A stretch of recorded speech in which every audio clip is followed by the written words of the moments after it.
Shalom, selamat pagi Bapak Ibu Saudara. Terima kasih telah bergabung bersama kami dalam Renungan Harian Jemaat GKJ Bandung. Bersama kita akan mendengarkan firman Tuhan dan merenungkannya.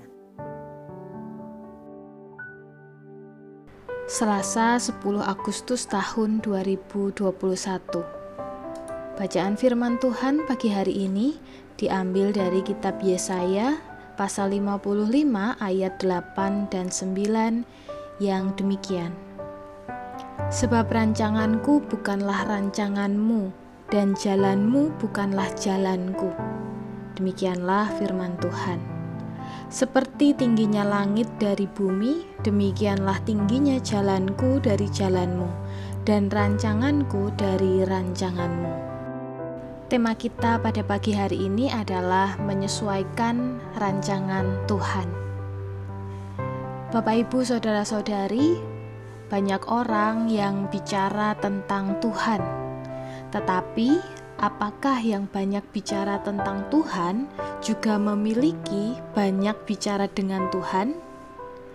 Kalimat ini memberikan gambaran dari situasi kita akhir-akhir ini, bahwa ada begitu banyak orang yang bicara tentang Tuhan, seolah-olah mereka benar-benar tahu tentang pribadi Tuhan dan tentang jalan-jalan Tuhan. Yesaya 55 ayat 8 dan 9 ini menunjukkan betapa besarnya kasih Tuhan. Kita tidak mampu menyelami dengan kemampuan kita yang sangat terbatas ini.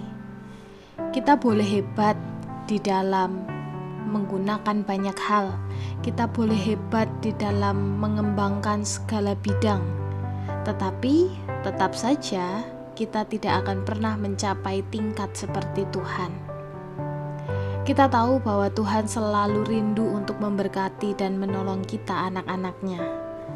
Namun kita harus tahu bahwa Tuhan punya 1001 cara, bahkan lebih dari itu untuk menggenapinya.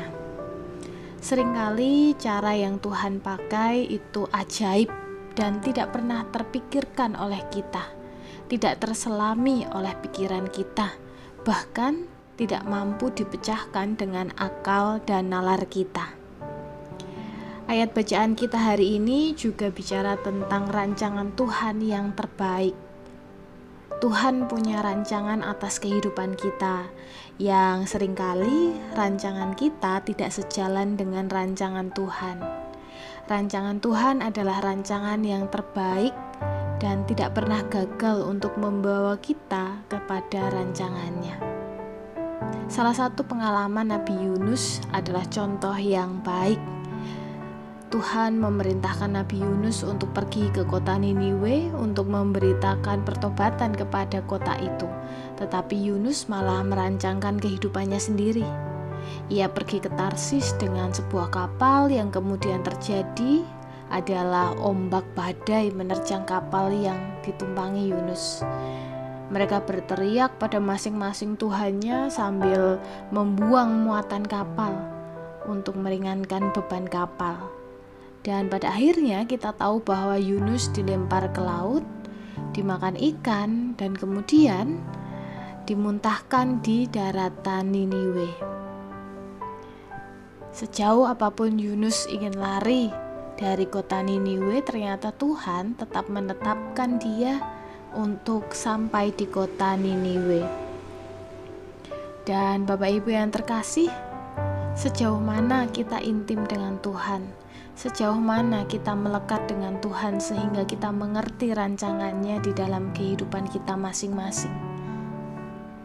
Bapak Ibu, saudara-saudari, untuk mengerti rancangan Tuhan, sebaiknya kita jangan hanya bicara tentang Tuhan, tetapi justru banyak bicara dengan Tuhan. Selamat semakin intim dengan Tuhan, semakin melekat dengan Tuhan. Tuhan Yesus memberkati kita. Amin.